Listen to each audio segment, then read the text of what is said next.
రాష్ట్ర ముఖ్యమంత్రి రేవంత్ రెడ్డి ఇంటి ముందు ధర్నాల పర్వం కొనసాగుతూనే ఉంది.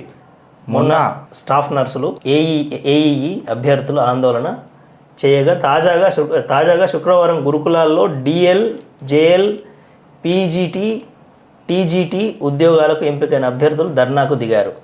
తమకు అపాయింట్మెంట్ లెటర్ ఇచ్చారని పోస్టింగ్ ఇవ్వలేదంటూ ధర్నా నిర్వహించారు. ఇప్పుడు ఎన్నికల కోడ్ ఎత్తేసినప్పటికీ పోస్టింగ్లు ఇవ్వడం లేదని వాపోయారు. గురుకుల అధికారులను సంప్రదిస్తే ప్రభుత్వం అనుమతులు ఇస్తేనే పోస్టింగ్స్ ఇస్తామని చెప్తున్నారని అభ్యర్థులు పేర్కొన్నారు. ప్రభుత్వం తమకు వెంటనే పోస్టింగ్ ఇవ్వాలని డిమాండ్ చేశారు. డిప్యూటీ సీఎం ప్రాంగణం ప్రజాభవన్లో శుక్రవారం జరిగిన ప్రజావాణిలో ఒక యువతి కాంగ్రెస్ నేత రాష్ట్ర ప్రణాళిక సంఘం ఉపాధ్యక్షుడు చిన్నారెడ్డి కాళ్ల మీద పడిన తీరు నిరుద్యోగులను కదిలించింది. గతంలో కాంగ్రెస్ హామీ ఇచ్చినట్టుగానే గ్రూప్ 2లో 2,000, గ్రూప్ 3లో 3,000 చొప్పున పోస్టులు పెంచాలని ఆమె ప్రాధేయపడింది. అర్హత సాధించిన వారిని గ్రూప్ 1 మెయిన్స్కు 1:100 చొప్పున ఎంపిక చేయాలని కోరింది. ఇందులో రేవంత్ అన్న ఒక చిన్న స్కూప్ ఇస్తున్నా మీకు. అంటే నేను దీని మీద వర్క్ చేస్తున్నా, నాకు ఇంకా డేటా కంప్లీట్గా దొరకలే. నేను ఏదున్నా ముందు చెప్తా, ఎందుకనంటే మీరు కరెక్ట్గా ప్రిపేర్ కావాలి. మీరైనా ప్రజల కోసమే, నేనైనా ప్రజల కోసమే మాట్లాడుతున్నా. సో నాకు మీ మీద బట్టగాలు చేయాలన్న ఉద్దేశం లేదు. నా ఉత్సాహం అంతా ప్రభుత్వాన్ని నిలదీయడమే, ఆధారాలతో. మీరు మంచి చేసినప్పుడు నేను మంచి అన్నా. ఇప్పుడు కాళేశ్వరంలో ఏదైతే మూమెంట్ తీసుకుందో నాకు నిజంగా ఇట్స్ కమెండబుల్, అప్రిషియేటబుల్. ఇప్పటిదాకానైతే నేను దాన్ని అప్రిషియేట్ చేస్తా. ఇక తర్వాత దాన్ని మళ్ళీ ఏం చేస్తారో నాకు తెలియదు, కానీ ఇప్పటిదాకానైతే నేను చేస్తా. ఆయనకు పాదాభివందనం చేస్తా. ఆయన కంప్లీట్ ఎక్స్పీరియన్స్ పెట్టి మాట్లాడుతున్నాడు జ్యుడిషియల్ కమిషన్లో. సో పోలీస్ భర్తీలల్లో అపాయింట్మెంట్ ఆర్డర్లు వచ్చిన తర్వాత ట్రైనింగ్కి పంపాలంటే పైసలు లేవు అని చెప్పి ప్రభుత్వం అంటుందంట. మీరు పెట్టుకుంటా అంటే ఎప్పుడు మేము పంపిస్తామని అంటున్నారంట. మళ్ళీ పోలీస్ ట్రైనింగ్కి పంపాలంటే ఆషామాషా ట్రైనింగా? ఏమన్నా పీటీఆ అది? ఎక్సర్సైజులు చేయడానికి, జంపింగ్ జాక్లు చేయడానికి కాదు కదా. నాకు తెలిసి కొన్ని లక్షల రూపాయల ఖర్చు అవుతుంది పోలీస్ ట్రైనింగ్. అది కంప్లీట్ ఒక ట్రైనింగ్, దానికి ఒక ప్రాసెస్ ఉంటుంది రేవంత్ అన్న. దీని మీద నేను జర డేటా డ్రిల్ చేస్తున్నా రేవంత్ అన్న. ఇది ఆరోపణలు అయితే బాగుంటుంది అని చెప్పి నేనే ఆశపడుతున్నా. లేదు ఇంట్లో నిజాలు ఉన్నాయి అని చెప్పి మాత్రం తెలిస్తే మీ బతుకు జడా అని చెప్పి తెలంగాణ ప్రజలల్లా నేను ఇది నింపుతా. ఎందుకంటే అపాయింట్మెంట్ ఆర్డర్ ఇచ్చి ట్రైనింగ్కి పంపలేని అసమర్థ ప్రభుత్వాన్ని మనం గెలిపించుకొని ఆఖరికి వీళ్ళు ఏం చేస్తారంటే మ్యూసీ బ్యూటిఫికేషన్కి పైసలు ఉంటాయి, కానీ అపాయింట్మెంట్ ఆర్డర్లు ఇచ్చిన వాళ్ళకు ట్రైనింగ్లకు పంపించడానికి పైసలు ఉండయా? అంటే ప్రజలు వాళ్ళ జీవితాలు అంటే మీకు ఎలక్షన్ ముందు మా అంటే ఒక 500-1000 రూపాయలు ఇస్తే కేల్ ఖతం. వీళ్ళకు మీకు యువకులకు అర్థమవుతలేదు. అసలు ఫస్ట్ నేను ఏమైనా విమర్శించాలనంటే మిమ్మల్ని విమర్శిస్తా ఫ్రెండ్స్. ఇవ్వాల అంటే జీతం ఇస్తే నెలకి ఇవ్వాల్సి వస్తుంది. ఎలక్షన్ వస్తే కేవలం 5 సంవత్సరాలకు 1 రోజు 2 రోజులో ఇస్తాడు. నీకు జీతం వస్తే నువ్వు రోజు తాగేటోడివే అని అనుకుందాం. ఎలక్షన్లో సీసకి ఓటేసిన వాళ్ళు కూడా ఉన్నారు కదా కొంతమంది. జీతం వస్తే నువ్వు రోజు సీసా కొనుక్కొని తాగొచ్చు. అదే నువ్వు ఎలక్షన్ల ముందు నీకు 2 సీసాలు తాగిపిస్తాడు, అది కూడా చీప్ లిక్కర్. నెలకు వచ్చే జీతముని జీవితాన్ని మారుస్తుంది రాబాయ్. ఇక్కడ రేవంత్ రెడ్డి ఏం చేస్తున్నాడంటే ఎక్కడ అప్పులు దొరుకుతాయో దానికి కొన్ని కార్పొరేషన్ సపోజ్ అప్పు డే తెల్లారిందా అని లేస్తాడు ఆయన. అప్పుడే తెల్లారిందా అని కాదు, అప్పు డే తెల్లారిందా అని లేస్తుండే ఆయన. ఇప్పుడు కరెక్టా కదా? So right. సో ఎక్కడి నుంచి అయితే అప్పులు పుట్టడానికి ఏది ఒక కార్పొరేషన్ పెట్టాలా, కార్పొరేషన్ పెడితే దానికి అప్పులు పుడతాయి. కాబట్టి అప్పులు ఎలా తెచ్చుకోవాలా అనేది మాత్రమే ఆలోచిస్తున్నాయి. అందుకనే అది మన మూసీ బ్యూటిఫికేషన్ అనే ప్రాజెక్ట్ కావచ్చు, కొన్ని కార్పొరేషన్లు ఏర్పాటు చేయడం కావచ్చు, ఇవన్నీ కూడా మనకు అప్పులు దొరుకుతాయి. సో ఆ మార్గాన్ని ఎంచుకుంటున్నారు. కానీ మీరు అన్నట్టు ఏంటంటే జీతాలు కావచ్చు, డైలీ ఇన్కమ్ కావచ్చు. మీకు ఇంకొకటి సీరియస్ విషయం చెప్తానా. ఇప్పుడు విద్యుత్ వీళ్ళు బయటకేని కొంటున్నారు ఫ్రెండ్స్, బయటకేని కొంటారు. మనకి కెపాసిటీ లేదు ఇంకా.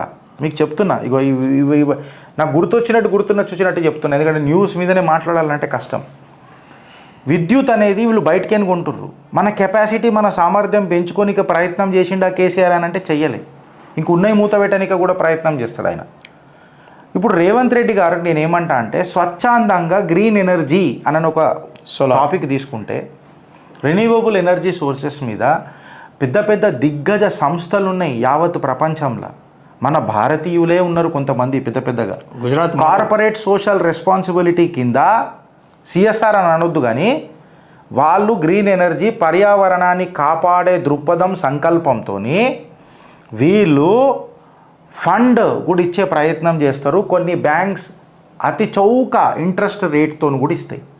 నేనేమంటా అంటే నువ్వు తీసుకొచ్చే అప్పు మన అప్పుని తగ్గించే దిశగా ఉంటే అది సూపర్ అని అంట. మూసీ బ్యూటిఫికేషన్కి తీసుకొచ్చి అసలు ఫస్ట్ ఆఫ్ ఆల్ దాన్ని డ్రైనేజ్ నాపకుండా నువ్వు బ్యూటిఫికేషన్ చేస్తే నువ్వు స్నానం చేయకుండా మేకప్ ఎంతసేపు ఉంటుంది? నీకే నీ పెయి చిటి కొడుతుంది కదా. నువ్వు స్నానం చేసి జర మేకప్ వేసుకొని పోయి నువ్వు ఏదైనా నటన చేసినావు అని అంటే అదొక మాట. నువ్వు స్నానం చేయకుండా కింద సెంటు కొట్టుకొని వచ్చి చలో నాకు మేకప్ బుద్దు నేను ఆడతా డ్యాన్స్ ఆడతా పోతానంటే ఎంతసేపు నీ శరీరం కంపు నీకే కొడుతుంటుంది కదా. ఇప్పుడు గదే అవుతున్నది అని అంటే నేను ఆ సంస్థలతో కూర్చోబెట్టి చర్యలు తీయండి. నాకు తెలిసి ఇంత ఇన్ఫర్మేషన్ వస్తుంది రేవంత్ అన్న. నేను ఈ జర్నలిజంలో కూడా లేం మేము. మాకు గిరీష్ నువ్వు మాట్లాడే టాపిక్లు మంచిగా ఉంటున్నాయి, మేము మీకు సజెషన్స్ ఇస్తున్నామని మంచి మంచి వాళ్ళు పెద్ద పెద్ద మేధావులు నాకు ఫోన్లు చేసి చెప్తున్నారు. వాళ్ళకు పాదాభివందనం చేస్తున్నాను నేను వాళ్ళందరికీ. 5 నిమిషాల టైం వాళ్ళది నిజంగా మాకు చైతన్యాన్ని ఇస్తుంది. వేస్ట్ మేనేజ్మెంట్ కింద అప్పు చేయి కావాల్సి వస్తాయి. ఒక్క వేస్ట్ ప్లాస్టిక్ చుక్క కూడా నీళ్ళల్లో కలవదు అని చెప్పి ఆలోచించు. ఒక్క రసాయన కెమికల్ కూడా నీళ్ళల్లో కలవదు అని చెప్పు. ఆ వేస్ట్ మేనేజ్మెంట్కి ఒక ప్రాజెక్ట్ చేయి. ఆ వేస్ట్ మేనేజ్మెంట్ మీద ఒక కోర్సు చేయి. దాని మీద డిప్లొమా పెడతావా ఏం పెడతావా సవరణలు తీసుకురా. పైథాగరస్ థీరం పైసలు ఇయ్యదన్న, ఇగో ఈ కోర్సులు ఇస్తాయన్న, తీసుకురా, నేర్పి పోరలు స్టార్టప్లను స్టార్ట్ చేయి. ఇవన్నీ తీసుకురా, ఇట్లా తీసుకురా. కానీ మూసీ బ్యూటిఫికేషన్ ఏడికి వస్తుందన్న? మీరు అన్నారు కదా, అంటే మనం మూసి ఆ ప్రాంతంలో చూస్తే మొత్తం నురుగు నిండిపోతుంది. రాత్రులు ఆ కెమికల్ వాసనలు వస్తుంటాయి. గంగా జమున తహజీబుల్ అని అడగాలి. అట్లా చెప్తున్నా నేను. ఇప్పుడు రిన్యూవబుల్ ఎనర్జీ సోర్సెస్ మీద కూడా కొన్ని పెద్ద పెద్ద దిగ్గజ సంస్థలు ఫండ్ ఇస్తాయి, చీప్ ఇంట్రెస్ట్ రేట్లకు ఇస్తాయి. వీటి మీద పెట్టుబడి పెట్టు. తెలంగాణ భూములను అక్కడి ఎనర్జీ మీద మనం బయట కొనేదానికంటే లోపల ఉత్పత్తి చేసుకొని బయటి రాష్ట్రాలకు అమ్మితే ఇంకా మనకు నేషనల్ గ్రిడ్లో పైసలు వస్తాయి. ఉల్టా ఇట్లా రెవెన్యూ రిసిప్ట్స్ పెంచు. వేస్ట్ మేనేజ్మెంట్ క్రియేట్ చేసి దాంతో ఎలక్ట్రిసిటీ జనరేట్ చేయి. ఆ వేస్ట్ని కొన్ని మీకు తెలుసా, ఓషన్ క్లీనప్ అని చెప్పి ఒకటి వచ్చింది, నేను ఇందులో చదివిన. ఓషన్ బిన్ అని చెప్పి ఒక కాన్సెప్ట్ నేను చదివిన. అందులో మొత్తం ప్లాస్టిక్ని అంతా తీసుకొని వచ్చి ఆ రసాయనాలను అంతా మొత్తం నాశనం చేసిన తర్వాత ఆ ప్లాస్టిక్ పౌడర్ ఏదైతే ఉంటుందో ఆ ఫ్లై యాష్ లెక్క యూజ్ చేసి రోడ్ల తయారీలల్లా ఆ కాడికి వస్తే ఇంకా వేరే కన్స్ట్రక్షన్ దాంట్లల్లా యూజ్ చేస్తున్నారు. Nothing is waste in this world as long as you decide that it is waste. First ఆపు చెక్ పెట్టు. తెలంగాణకు ఒక మార్గదర్శకుడివిగా ఇంకెన్ని రోజులు రాజకీయం చేస్తావన్నా నువ్వు ప్రైమ్ మినిస్టర్ అయితే కావు. కాంగ్రెస్లో ఉన్నన్ని రోజులైతే నువ్వు ప్రైమ్ మినిస్టర్ అయితే కావు. మీ అదృష్టం ఎంత ఉందన్నది మొన్ననే తెలిసిపోయింది 2024లో. మీరు ముఖ్యమంత్రి స్థాయిలో ఉన్నారు, నిలిచిపోన్రి ప్రజల మనసులల్లా అంటున్నా. మీ గురువు గారు చంద్రబాబు నాయుడుని మించిపోన్రి అని అంటున్నా నేను. ఆయన ఆలోచనలు కావు. అరే మీరు సైగ చేయరు రేవంత్ అన్నా, తెలంగాణ ప్రజల సూచనలు సూపర్ ఉంటాయి. మా కోడి దిమాక్కే కింద ఆలోచనలు వస్తున్నాయనంటే పరిపాలన మీద మీకు యావది వ్యవస్థ ఉన్నది మీ దగ్గర, మేధావులు ఉన్నారు మీ దగ్గర, బలగం ఉన్నది, బలాలు ఉన్నాయి రేవంత్ అన్న. కాకపోతే మీరు ఏం చేస్తున్నారంటే ఒక నోటిఫికేషన్లు ఇచ్చి అపాయింట్మెంట్ ఆర్డర్లు ఇచ్చి ఇగో ఇంతవరకు ప్రాసెస్లు స్టార్ట్ చేస్తారు. అపాయింట్మెంట్ ఆర్డర్లు ఇచ్చి శ్రీధర్ అన్న ట్రైనింగ్లకు పైసలు లేవని చెప్తున్నారట. నేను ఆధారాలు అడుగుతున్నా, తీస్తున్నా బయటికి మొత్తం రేవంత్ అన్న చిట్టా మొత్తం తీసి. ఇప్పుడు ఆరోపణలే. మేము ముందే మీ ప్రభుత్వాన్ని నేను హెచ్చరిస్తున్నా. నేను ఆ రోజు కూడా చెప్పిన, హనీమూన్ పీరియడ్ అయిన తర్వాత సంసారంలో దిగిన తర్వాత సంసార పక్షంగా అన్ని ప్రశ్నలు వేస్తా. అత్త అడిగిన ప్రశ్నలు వేస్తా, మామ అడిగిన ప్రశ్నలు వేస్తా, బావమరుదులు ఉంటారు, వదిన మరుదలు ఉంటారు, అందరు ఉంటారు. రంగు రుచి చిక్కదనం 3 రోజెస్ పరిచయం చేస్తాం మీకు. రంగు రుచి చిక్కదనం 3 రోజెస్ మీకు పరిచయం చేస్తా. పరిచయం కరెక్ట్గా లేకపోతే వా తాజ్ వా అది కూడా మీకు చూపిస్తా. తెలంగాణ ప్రజలనే ధర్నా చౌక్ దగ్గర కూర్చోవాల్సిన అవసరం లేదు ఫ్రెండ్స్, ధర్నా దగ్గర కూర్చోవాల్సిన అవసరం లేదు. సూట్ అయిన ప్రశ్నలు, సొల్యూషన్ లేని సమాధానాలు, సొల్యూషన్ లేని ప్రశ్నలకు వీళ్ళు జవాబు చెప్పాలా. జవాబుదారీ రేవంత్ రెడ్డిది.